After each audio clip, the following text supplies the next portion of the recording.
Hello students, welcome to your Vidur academy. मैं प्रदीप कुमार आपके सामने उपस्थित हूँ ज्योग्राफी का नेक्स्ट पार्ट लेकर, जिसमें आज हम डिस्कस करेंगे भारत में खनिज संसाधन से रिलेटेड वो सभी क्वेश्चंस जो रेलवे ने अब तक किसी न किसी एग्ज़ाम में पूछे हैं और ये क्वेश्चंस आगे भी पूछे जाएंगे। तो रेलवे के आप किसी भी एग्ज़ाम की तैयारी कर रहे हैं देन ये सेशन आपके लिए मोस्ट इम्पोर्टेंट है। चलिए स्टार्ट करते हैं आज का सेशन। उससे पहले अभी तक आपने चैनल को सब्सक्राइब नहीं किया है तो चैनल को सब्सक्राइब कर लीजिए और वीडियो को अपने दोस्तों में शेयर कर दीजिए। आज का पहला क्वेश्चन है, बॉक्साइट को रांची, जामनगर, जबलपुर, कोल्हापुर और सेवरॉय हिल्स में व्यापक रूप से वितरित किया जाता है क्योंकि इन क्षेत्रों में सरफेस डिपॉजिट होता है जहां डैश मिट्टियां पाई जाती हैं। कौन सी मिट्टी पाई जाती है जहां पर? तो इस प्रश्न का सही जवाब हो जाएगा ऑप्शन सी, लेटेराइट।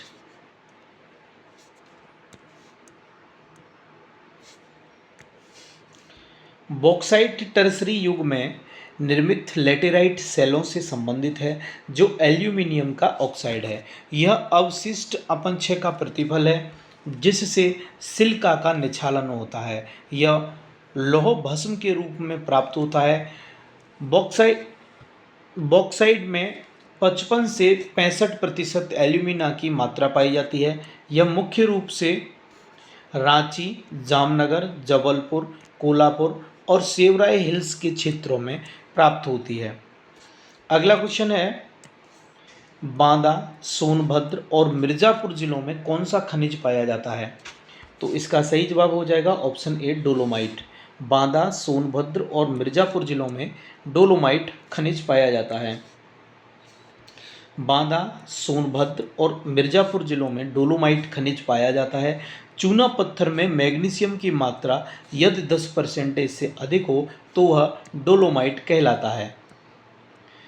चलिए नेक्स्ट क्वेश्चन की ओर मूव ऑन करते हैं। तो अगला क्वेश्चन है, भारत में मैग्नीज का सबसे बड़ा उत्पादक राज्य इनमें से कौन सा है?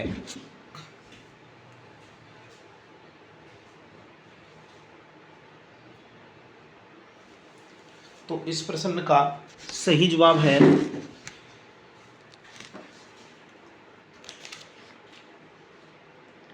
Option B, Orissa. ठीक है, भारत में मैग्नीज का सबसे बड़ा जो उत्पादक राज्य है वह है उड़ीसा। चलिए नेक्स्ट क्वेश्चन की ओर मूव ऑन करते हैं। उससे पहले इसकी डिटेल देख लेते हैं।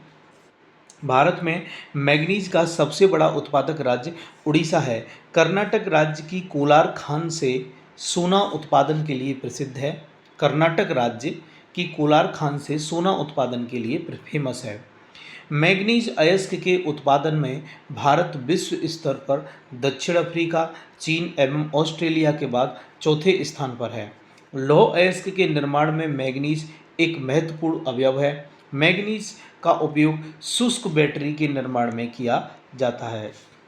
अगला क्वेश्चन है, हजारीबाग खानों में प्रचुर मात्रा में निम्नलिखित धातुओं में से कौन सी धातु पाई जाती है? तो इस प्रश्न का सही जवाब हो जाएगा ऑप्शन ए, तांबा। हजारीबाग खानों में प्रचुर मात्रा में तांबा धातु पाई जाती है। आइए और भी देख लेते हैं। जैसे झारखंड में सिंहभूमि और हजारीबाग, राजस्थान में खेतड़ी, झुंझुनू, अलवर और सिरोही, महाराष्ट्र कोल्हापुर और मध्य प्रदेश का उत्पादक क्षेत्र बालाघाट और कर्नाटक का है चीतलदुर्ग, हासन और रायचूर। ये तांबा उत्पादक क्षेत्र हैं। आइए एक बार फिर से देख लेते हैं।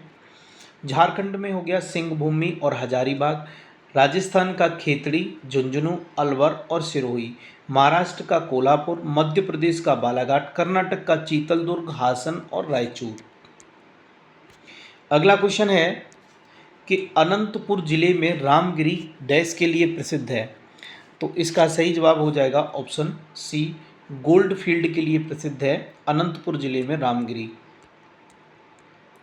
आंध्र प्रदेश के अनंतपुर जिले में स्थित रामगिरी गोल्ड फील्ड के लिए फेमस है। अगला क्वेश्चन है, ये कह रहा है कि इसमें से गलत युग्म की पहचान करें। तो इसका सही जवाब हो जाएगा ऑप्शन ए, खेत्री और लोहा, ये गलत युग्म है। बाकी मुरादाबाद पीतल के लिए फेमस है, सूरत हीरा के लिए और कश्मीर केसर के लिए। खेतड़ी भारत के पश्चिमी प्रांत राजस्थान के झुंझुनू जिले में स्थित है। यह तांबे की खान के लिए, किसकी, तांबे की खान के लिए प्रसिद्ध है। भारत में केसर का सबसे अधिक उत्पादन जम्मू कश्मीर राज्य में होता है। भारत के उत्तर प्रदेश का मुरादाबाद जिला पीतल की वस्तुओं और पीतल पर की गई हस्तशिल्प के लिए पूरे विश्व में प्रसिद्ध है। इस प्रकार गुजरात राज्य का सूरत शहर हीरे के व्यापार के लिए जाना जाता है। अगला क्वेश्चन है कि राजस्थान डैश रिजर्व के लिए जाना जाता है, तो इसका सही जवाब हो जाएगा ऑप्शन ए तांबा। राजस्थान तांबा रिजर्व के लिए जाना जाता है, जबकि उत्पादन में अग्रणी राज्य मध्य प्रदेश, राजस्थान व झारखंड है। विश्व में तांबा सर्वाधिक उत्पादन चिली में होता है। कुछ अन्य खनिज उत्पादक देश, ठीक है, निम्न है। कहाँ है निम्न, चलिए देख लेते हैं। जैसे कि मैंगनीज की बात करें, मैंगनीज में जो शीर्ष उत्पादक देश हैं ये दक्षिण अफ्रीका और चाइना है।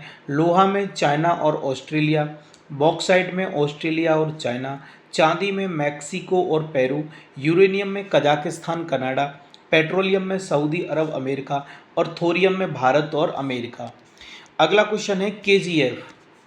केजीएफ से है कोलार गोल्ड फील्ड किस राज्य में स्थित है, तो इसका सही जवाब हो जाएगा ऑप्शन डी, कर्नाटक में है ये। कोलार गोल्ड फील्ड कर्नाटक में स्थित है। भारत में सोने का सर्वाधिक उत्पादन कर्नाटक राज्य में होता है। इस राज्य में सोने की खदानें धारवाड़, हासन और रायचूर जिले में स्थित हैं। यह राज्य भारत में 88.7% सोने का उत्पादन करता है। इसके अलावा आंध्र प्रदेश और झारखंड के कुछ भागों से भी सोना निकाला जाता है। अगला क्वेश्चन है निम्नलिखित में से किसकी खदानें कर्नाटक में बहुतायत से मिलती हैं, तो इसका सही जवाब हो जाएगा ऑप्शन ए, सोने की खदानें। अगला क्वेश्चन है कि सिंह भूमि खान किस राज्य में स्थित है, तो इस प्रश्न का सही जवाब हो जाएगा ऑप्शन सी, ये झारखंड में है। ठीक है, सिंह भूमि खान झारखंड राज्य में स्थित है। सिंह भूमि इस राज्य का सबसे पुराना जिला है। इस जिले के सिंह भूमि खान में क्रोमाइट, मैग्नेटाइट, मैंगनीज और कच्चा लोहा इत्यादि खनिज पाए जाते हैं। भारत में डैश स्वर्ण क्षेत्र है, तो इसका सही जवाब हो जाएगा ऑप्शन सी, तीसरा। भारत में 3 स्वर्ण क्षेत्र हैं। भारत में वर्तमान में कुल 3 स्वर्ण क्षेत्र हैं, जो इस प्रकार हैं। कोलार एवं हट्टी ये कर्नाटक में है, अनंतपुर आंध्र प्रदेश में, हीरा बुदनी ये झारखंड में। अगला है कि कच्चा तेल डैश से होता है, तो इस प्रश्न का सही जवाब हो जाएगा ऑप्शन सी, गंधयुक्त पीले अथवा काले रंग का तरल। कच्चा तेल कैसा होता है, गंधयुक्त पीले अथवा काले रंग का तरल। धरातल के नीचे स्थित अवसादी परतों के बीच पाया जाने वाला संतृप्त हाइड्रोकार्बन पेट्रोलियम कहलाता है। इसे कच्चा तेल भी कहते हैं। कच्चा तेल गंधयुक्त पीले अथवा काले रंग का तरल होता है। अगला क्वेश्चन है कि भारत में दूसरा सबसे बड़ा कच्चे तेल का उत्पादन राज्य कौन सा है, तो इस प्रश्न का सही जवाब हो जाएगा ऑप्शन ए, राजस्थान। भारत बॉम्बे देश का सबसे बड़ा कच्चा तेल उत्पादक है, जो कि अपतटीय क्षेत्र में शामिल है। अगला क्वेश्चन है, फोटो क्लियर नहीं आ पाई है, ठीक है, इसलिए पीडीएफ में अभी आपको ये थोड़ा सा ब्लड नज़र आ रहा है, नेक्स्ट टाइम से इसका ध्यान रखा जाएगा। मोनोजाइट रेत में कौन सा खनिज मौजूद होता है, तो इसका सही जवाब हो जाएगा ऑप्शन ए, थोरियम। विश्व में भारत के पास थोरियम का सर्वाधिक संचित भंडार है। यह विश्व के कुल थोरियम का 75% उत्पादित करता है। भारत में थोरियम मोनोजाइट बालू से प्राप्त किया जाता है। मोनोजाइट मुख्य रूप से केरल के बालू कन्याकुमारी से लेकर केरल के क्विलोन तक 160 किलोमीटर लंबाई में पाया जाता है। इसके अलावा थोरियम झारखंड, हजारीबाग, राजस्थान, भीलवाड़ा, आंध्र प्रदेश, करीमनगर, तमिलनाडु, मदुरई में भी पाया जाता है। अगला क्वेश्चन है, निम्नलिखित में से कौन सी घाटी कोयला भंडार की बड़ी मात्रा के लिए जानी जाती है? तो इसका सही जवाब हो जाएगा ऑप्शन बी, दामोदर घाटी। गोंडवाना तंत्र का कोयला क्षेत्र दामोदर घाटी क्षेत्र है, जो कोयले भंडार की बड़ी मात्रा के लिए जाना जाता है। भारत में कुल कोयला उत्पादन का सर्वाधिक हिस्सा गोंडवाना युगीन चट्टानों में मिलता है। गोंडवाना युगीन कोयला मुख्य रूप से बिटुमिनस प्रकार का है, जिसका उपयोग कोकिंग कोयला बनाकर देश के लौह इस्पात के कारखानों में किया जाता है। अगला क्वेश्चन है कि अभ्रक यानी मीका किस राज्य में बहुतायत में पाया जाता है? तो इसका सही जवाब हो जाएगा ऑप्शन सी, बिहार।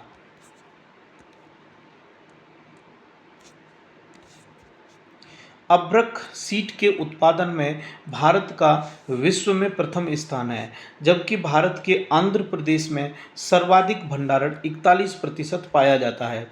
इसके बाद राजस्थान में 28% तथा उड़ीसा में 17% पाया जाता है।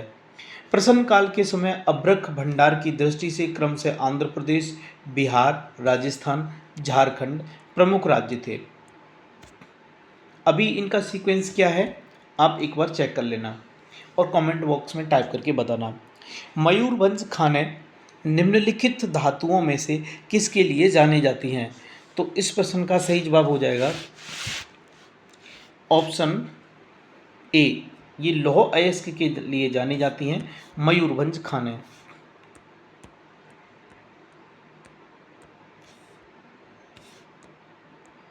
भारत में सबसे पुराना तेल क्षेत्र किस राज्य में है? तो इसका सही जवाब हो जाएगा ऑप्शन डी, ऑप्शन बी, माफ कीजिए, ऑप्शन बी हो जाएगा असम। ठीक है, असम घाटी तेल क्षेत्र भारत का सबसे महत्वपूर्ण प्राचीन तेल क्षेत्र है। सर्वप्रथम असम में सन 1837 में,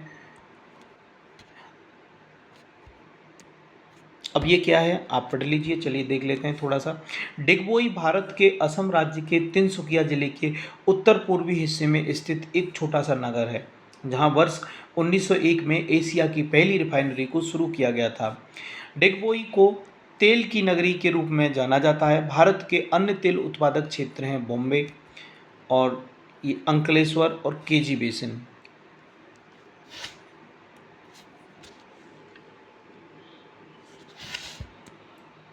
अगला क्वेश्चन है कि एशिया का सबसे पुराना तेल उत्पादक क्षेत्र कौन सा है? तो इस प्रश्न का सही जवाब हो जाएगा ऑप्शन बी, असम का डिगबोई, अभी पढ़ा था हमने। अंकलेश्वर और कलोल डैश के दो क्षेत्र हैं, तो ये कहाँ के हैं? गुजरात के। अंकलेश्वर और कलोल ये गुजरात राज्य के दो तेल क्षेत्र हैं। अंकलेश्वर गुजरात के भरूच जिले में 30 वर्ग किलोमीटर क्षेत्रफल पर फैला खनिज तेल भंडार क्षेत्र है। कलोल अहमदाबाद में स्थित है। इसके अंतर्गत नवग्राम, धोलका और ये आदि उत्पादक क्षेत्र हैं। यह है कोसंबा, ठीक है, कोसंबा आदि उत्पादक क्षेत्र हैं। अब जो क्वेश्चंस हम डिस्कस करेंगे ये क्वेश्चंस हैं मेजर इंडस्ट्रीज इन इंडिया से रिलेटेड। निम्नलिखित में से कौन सा शहर भारत में लौह और इस्पात उत्पादन के लिए प्रसिद्ध नहीं है?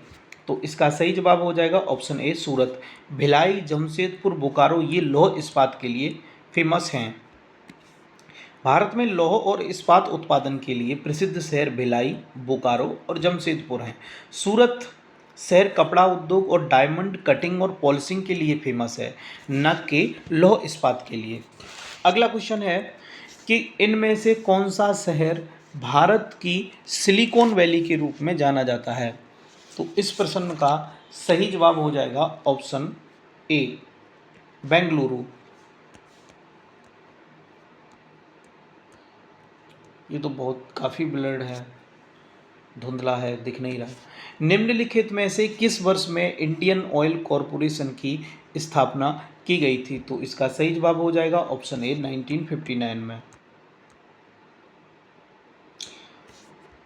एनटीपीसी इसको राष्ट्रीय ताप विद्युत निगम कहते हैं, 1975 में इसकी स्थापना हुई थी। बीपीसीएल की 1977 में, भेल भारत हैवी इलेक्ट्रिकल्स लिमिटेड की 1964 में, कोल इंडिया लिमिटेड की 1975 में और हिंदुस्तान पेट्रोलियम कॉरपोरेशन लिमिटेड की 1974 में।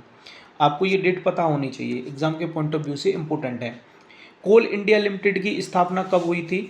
तो इसका सही जवाब हो जाएगा ऑप्शन बी 1975 में। कोल इंडिया लिमिटेड की स्थापना नवंबर 1975 में हुई थी। इस महारत्न कंपनी का मुख्यालय कोलकाता में है। यह उद्यमों का परिचालन, विस्तार एवं वैश्विक दिग्गज के रूप में उभरने हेतु भारत सरकार द्वारा राज्य के स्वामित्व वाले चुनिंदा उद्यानों को प्रदत्त विशेषाधिकार है। अगला क्वेश्चन है कि पहली कपास मिल की सफलतापूर्वक स्थापना किस भारतीय शहर में की गई थी? तो इसका सही जवाब हो जाएगा मुंबई में।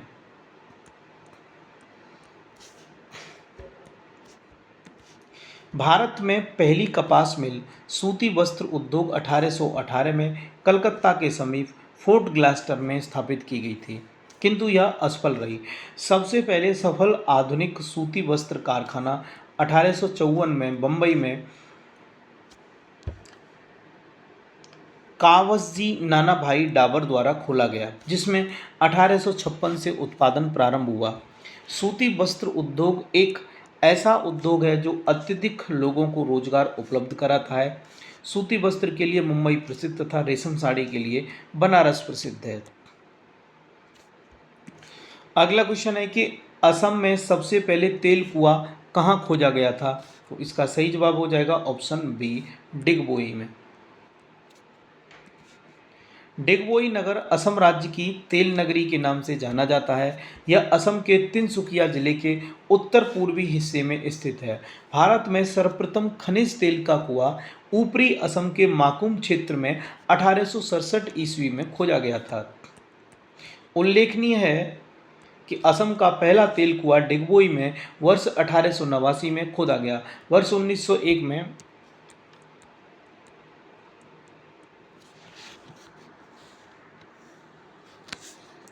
एक बार मैं चेक कर लेता हूँ। चलो, ये ज़्यादा नहीं, बस यही एक पेज है, ठीक है, थोड़ा सा इसके बाद में आगे तो सभी पेज क्लियर हैं। इनमें से किस इस्पात संयंत्र की स्थापना छत्तीसगढ़ के दुर्ग किले में रूसी सहयोग से की गई थी और इसमें 1959 में उत्पादन शुरू हुआ था? तो इसका सही जवाब हो जाएगा ऑप्शन सी भिलाई इस्पात संयंत्र।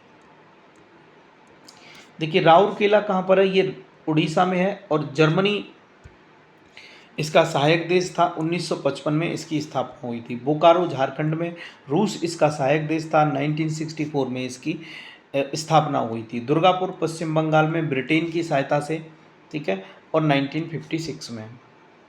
अगला क्वेश्चन है कि किस राज्य में सर्वाधिक संख्या में कॉटन मिलें स्थित हैं? उनमें से अधिकांश कपड़े के बजाय सूत का उत्पादन करती हैं? तो इसका सही जवाब हो जाएगा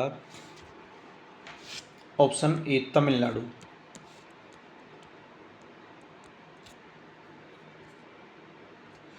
इनमें किन दो इस्पात संयंत्रों की स्थापना रूस के सहयोग से की गई थी? तो सही जवाब हो जाएगा ऑप्शन बी बोकारो की और भिलाई की। बोकारो और भिलाई इन दोनों की स्थापना रूस के सहयोग से की गई थी। बोकारो इस्पात संयंत्र तथा भिलाई इस्पात संयंत्र की स्थापना रूस के सहयोग से की गई थी। बोकारो स्टील प्लांट झारखंड के बोकारो में स्थित है। यह संयंत्र भारत के प्रथम स्वदेशी इस्पात संयंत्र के रूप में जाना जाता है। किस भारतीय शहर को भारत की सिलिकॉन वैली के रूप में भी जाना जाता है? तो इसका सही जवाब हो जाएगा ऑप्शन ए बेंगलुरु को। देश की प्रमुख सूचना प्रौद्योगिकी निर्यातक के रूप में अपनी भूमिका के कारण बेंगलुरु भारत की सिलिकॉन वैली या भारत की आईटी राजधानी के रूप में विख्यात है।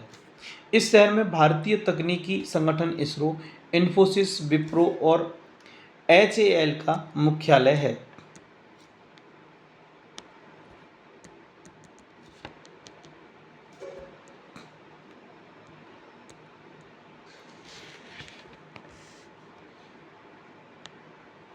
अब जो क्वेश्चंस हम डिस्कस करेंगे ये क्वेश्चंस होंगे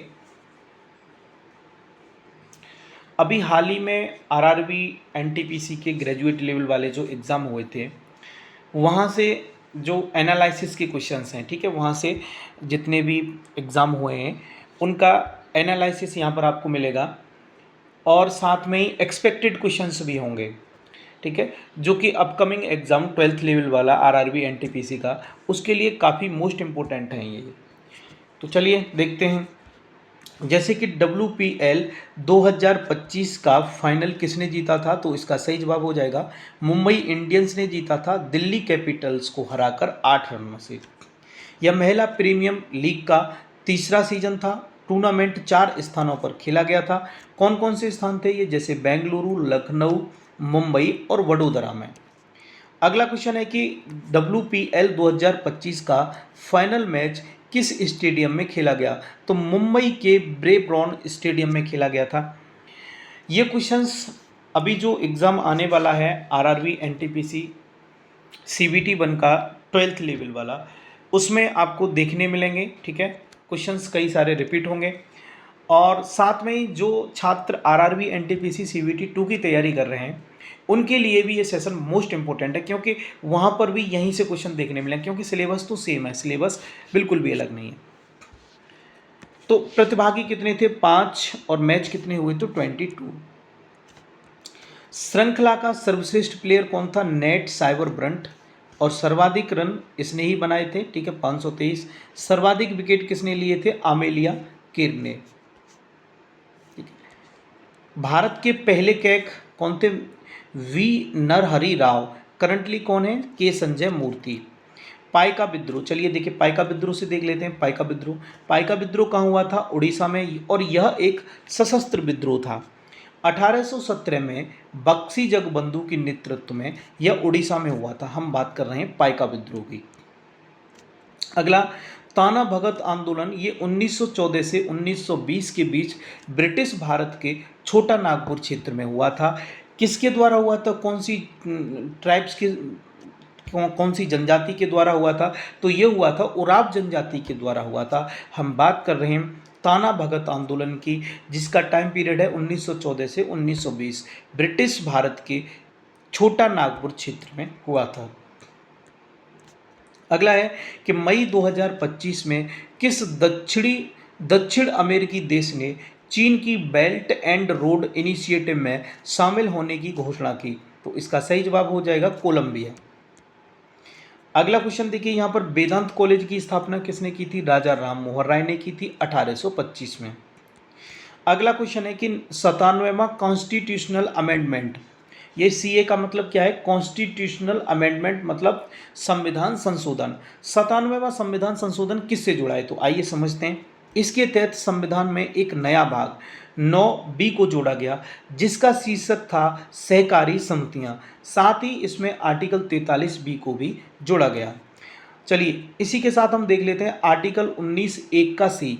इस संशोधन ने सहकारी समितियां बनाने को मौलिक अधिकार बनाया।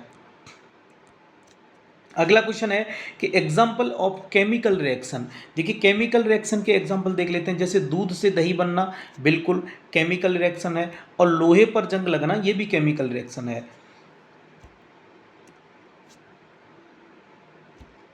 मोमबत्ती का जलना, देखिए ये सभी केमिकल रिएक्शन है। मोमबत्ती का जलना, भोजन का पाचन, और ये पौधों का प्रकाश संश्लेषण, और किण्वित अंगूर, ये सभी केमिकल रिएक्शंस हैं, आपको याद रखनी है। क्वेश्चन आपसे ऐसे पूछ लिया जाएगा कि इनमें से कौन सी केमिकल रिएक्शन है, 3 ऑप्शन दे देगा भौतिक रिएक्शन के, ठीक है, फिजिकल रिएक्शन के, और इनमें से कोई एक ऑप्शन होगा केमिकल रिएक्शन का, तो आपको you have to choose correct answer.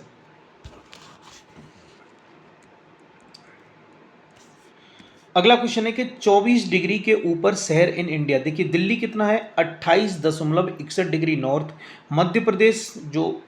Madhya Pradesh का शहर है भोपाल, ये 23.22 डिग्री नॉर्थ। और देखिए 24 डिग्री से ऊपर तो तुम्हारा ये हो गया, ठीक है। अच्छा उसके बाद में ये तो 24 डिग्री से नीचे हो गया 23.22 डिग्री नॉर्थ। और उत्तर प्रदेश का लखनऊ 26.85 डिग्री नॉर्थ। अगला क्वेश्चन है कि विमान या कलसन क्या है, विमान या तो ये क्या है, सिद्धि जैसी आकृति या अलंकृत प्रवेश द्वार को कहते हैं। अगला क्वेश्चन है कि दक्षिण भारत में मंदिर के प्रांगण में बनाए गए ऊंचे द्वारों को क्या कहा जाता था, तो गोपुरम। दक्षिण भारत में मंदिर के प्रांगण में बनाए गए ऊंचे द्वारों को गोपुरम कहा जाता था।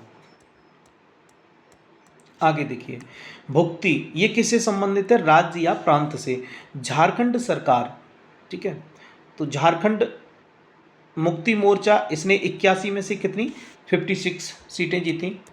अगला देखिए, नेशनल मिल्क डे, ठीक है, नेशनल मिल्क डे ये कब मनाया जाता है, 26 नवंबर को। जेंडर इन इक्वलिटी इंडेक्स 2025 में भारत की रैंक कितनी रही, 102वीं रैंक। और ह्यूमन डेवलप इंडेक्स 2025 में भारत की रैंक 195 देशों में से कितनी रही है, 130।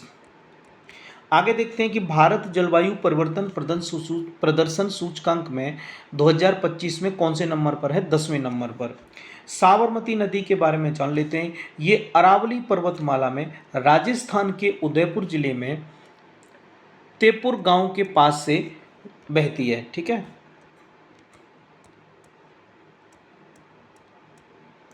आगे देखिए, ठीक है, आगे देख लेते हैं। MS वर्ड 2010 में पेस्ट स्पेशल डायलॉग बॉक्स खोलने के लिए किस कीबोर्ड शॉर्टकट का उपयोग किया जाता है, तो इसका सही जवाब हो जाएगा Ctrl+Alt+V का। ठीक है, चयनित कंटेंट को क्लिपबोर्ड पर लाने के लिए Ctrl+X को दबाना होता है। सेलेक्ट कंटेंट को क्लिपबोर्ड पर कॉपी करने के लिए Ctrl+C को।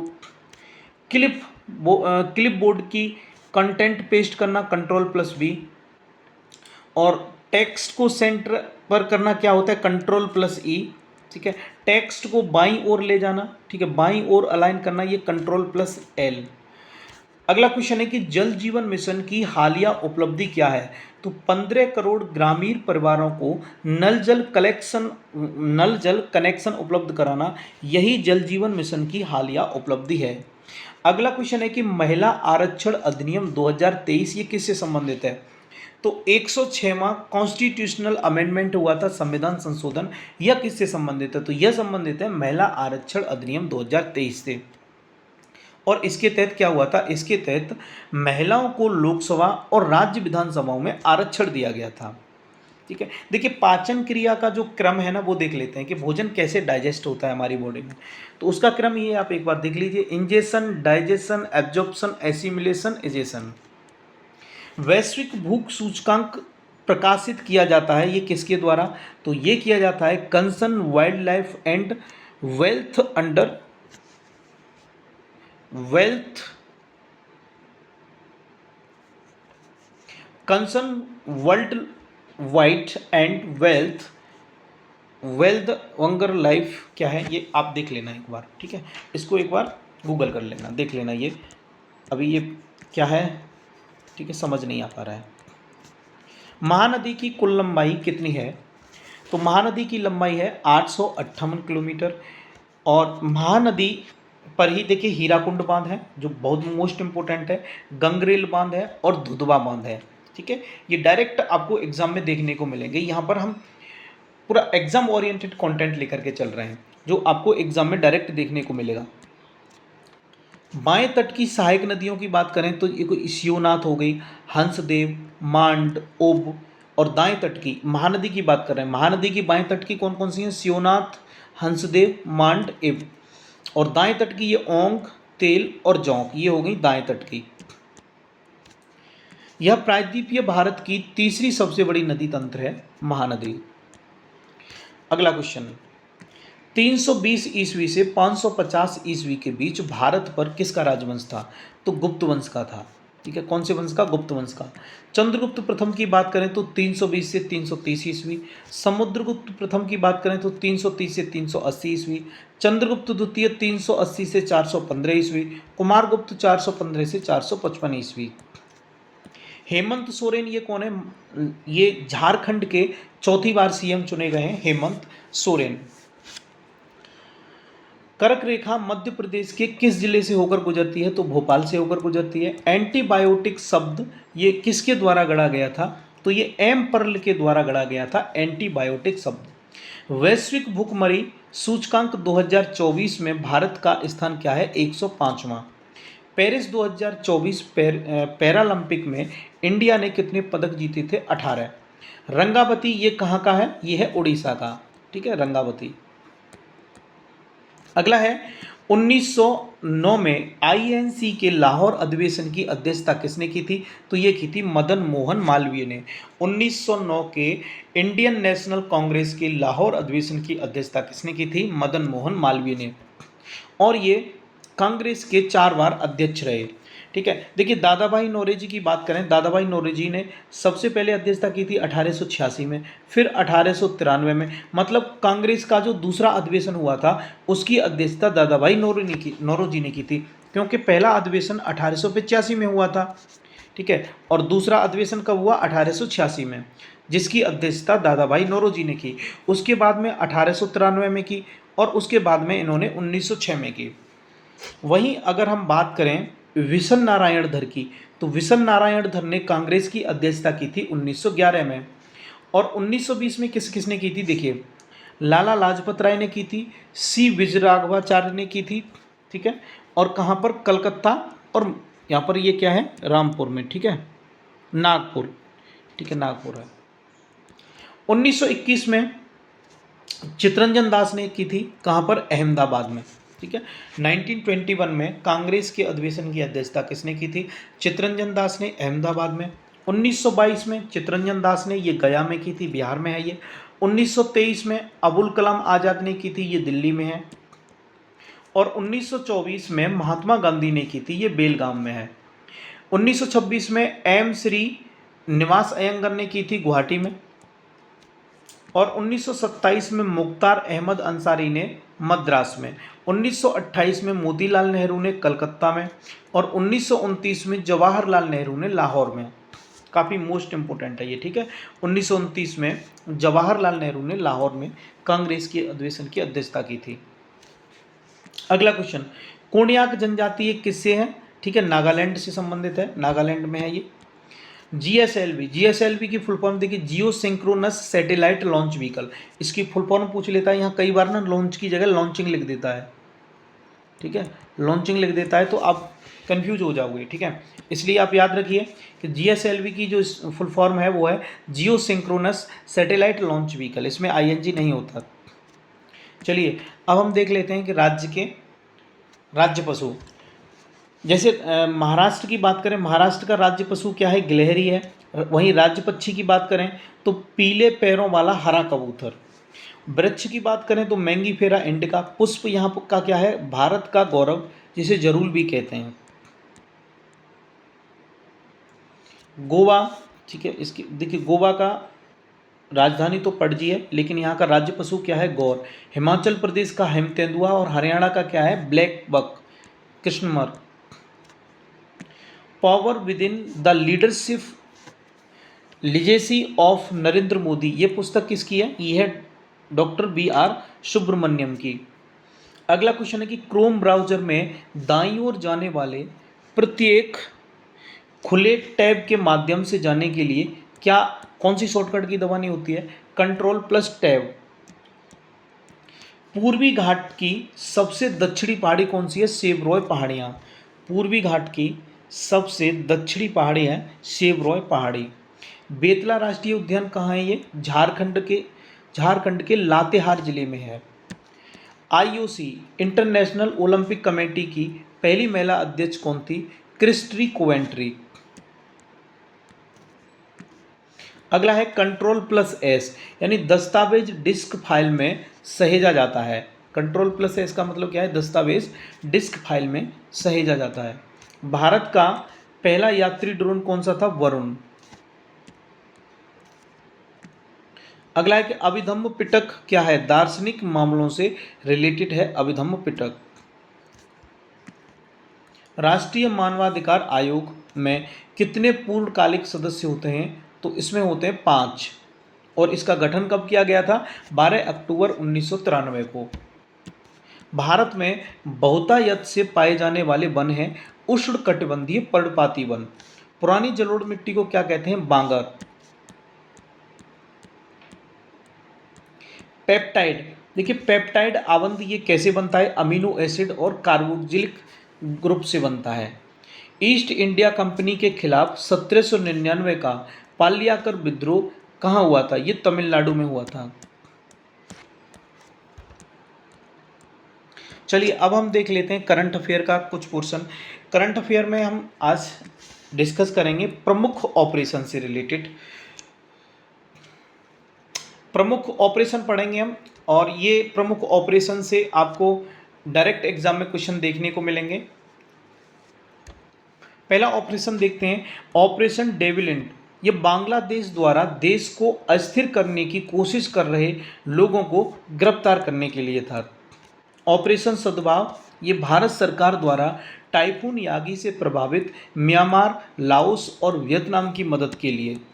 ऑपरेशन कन्विक्शन, ये यूपी गवर्नमेंट द्वारा यौन उत्पीड़न तथा धर्म परिवर्तन को कम करने एवं इसमें संलिप्त अपराधियों की गिरफ्तारी हेतु चलाया गया। ऑपरेशन राइजिंग सन, ये राजस्व खुफिया निदेशालय द्वारा 4 राज्यों में सोने की तस्करी को सिंडिकेट को उजागर करने के लिए। ऑपरेशन बॉम्बी बंकेट, ये वायुसेना द्वारा नैनीताल के जंगलों में लगी आग को बुझाने के लिए चलाया गया। ऑपरेशन मर्यादा की बात करें तो उत्तराखंड पुलिस द्वारा केदारनाथ यात्रा के संचालन के लिए। ऑपरेशन शील्ड, इजराइल ने ईरानी हमले रोकने के बाद अपने डिफेंस ऑपरेशन का नाम दिया है ऑपरेशन शील्ड। ऑपरेशन संकल्प की बात करें तो ये है भारतीय नौसेना ने इसके तहत ईरानी जहाज अलकंबर और 23 पाकिस्तानी नागरिकों को समुद्री लुटेरों से बचाया। ऑपरेशन इंद्रावती, ये हैती में फंसे भारतीयों को निकालने के लिए चलाया गया। ऑपरेशन कामधेनु, इसके तहत पुलिस द्वारा मवेशी तस्करी पर नकेल कसी गई। ऑपरेशन नन्हे फरिश्ते, इसके तहत रेलवे सुरक्षा बल ने 549 से अधिक बच्चों को उनके परिवार से मिलाया। ऑपरेशन अल अमसा फ्लड, ये हमास ने इजराइल के खिलाफ ऑपरेशन को नाम दिया। ऑपरेशन अमृत, केरल सरकार द्वारा एंटीबायोटिक दवाओं को कम करने के लिए चलाया गया। ऑपरेशन सर्वशक्ति, ऑपरेशन भारतीय सेना द्वारा जम्मू कश्मीर में आतंकवादी गतिविधियों को बढ़ाने के पाकिस्तान के प्रयासों को विफल करने के लिए ऑपरेशन सर्वशक्ति चलाया गया। ऑपरेशन अजय की बात करें तो भारत सरकार द्वारा इजराइल हमास युद्ध के दौरान इजराइल से भारतीयों को वापस लाने के लिए चलाया गया। ऑपरेशन चक्र की बात करें तो इसके तहत सीबीआई द्वारा साइबर अपराध माफिया को खत्म करने के लिए विभिन्न स्थानों पर छापेमारी की गई। अगला ऑपरेशन है ऑपरेशन आयरन स्वॉर्ड। इजराइल ने हमास के खिलाफ जारी लड़ाई के कोड का नाम दिया है आयरन स्वॉर्ड। अगला है कि ऑपरेशन सजग, ये भारतीय तटरक्षक बल द्वारा तटीय सुरक्षा को बढ़ाने वाले सभी हितकारकों को शामिल करने के लिए। ऑपरेशन त्रिनेत्र 2 की बात करें तो ये सुरक्षा बलों सेना और पुलिस ने जम्मू कश्मीर के पुंछ में छिपे आतंकियों को ढेर करने हेतु चलाया। ऑपरेशन करुणा की बात करें तो भारत सरकार द्वारा चक्रवात मोर्चा से प्रभावित म्यांमार की सहायता के लिए। अगला है कि ऑपरेशन ध्वस्त, ये राष्ट्रीय जांच एजेंसी द्वारा संगठित अपराध और आतंकवाद को समाप्त करने हेतु।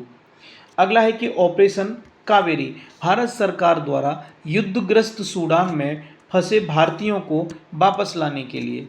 अगला है ऑपरेशन मर्यादा, उत्तराखंड पुलिस द्वारा राज्य में तीर्थ स्थलों एवं पर्यटक स्थलों में स्वच्छता बनाए रखने के उद्देश्य से। अगला है ऑपरेशन सद्भावना, तो भारतीय सेना द्वारा जम्मू कश्मीर में ग्रामीण क्षेत्रों और एलओसी के पास के क्षेत्रों में लोगों की मदद करने के लिए। अगला है ऑपरेशन अलर्ट, ये सीमा सुरक्षा बल द्वारा भारत पाकिस्तान सीमा पर सुरक्षा बढ़ाने के लिए।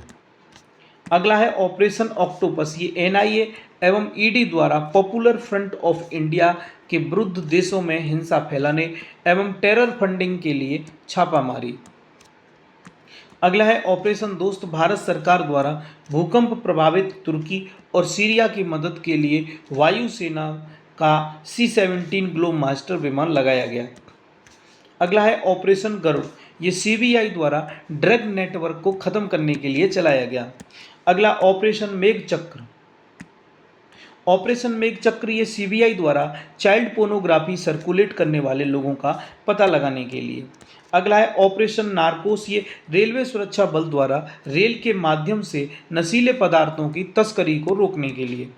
ऑपरेशन मिशन चक्रवात, ऑपरेशन मिशन अमानत, भारतीय रेल द्वारा यात्रियों के खोए हुए सामान की ट्रैकिंग हेतु। ऑपरेशन गंगा की बात करें तो ये भारत सरकार द्वारा युद्धग्रस्त यूक्रेन में फंसे भारतीय नागरिकों और छात्रों को भारत लाने के लिए। ऑपरेशन ओलिविया, इसकी बात करें तो भारतीय तटरक्षक बल द्वारा ओडिशा के रिडले कछुओं को बचाने के लिए। ऑपरेशन सतर्क, आरपीएफ द्वारा ट्रेनों में अवैध तंबाकू और अवैध शराब की तस्करी को रोकने के लिए। ऑपरेशन देवी शक्ति, ये विदेश मंत्रालय द्वारा तालिबान के कब्जे वाले अफगानिस्तान में फंसे भारतीयों को निकालने हेतु।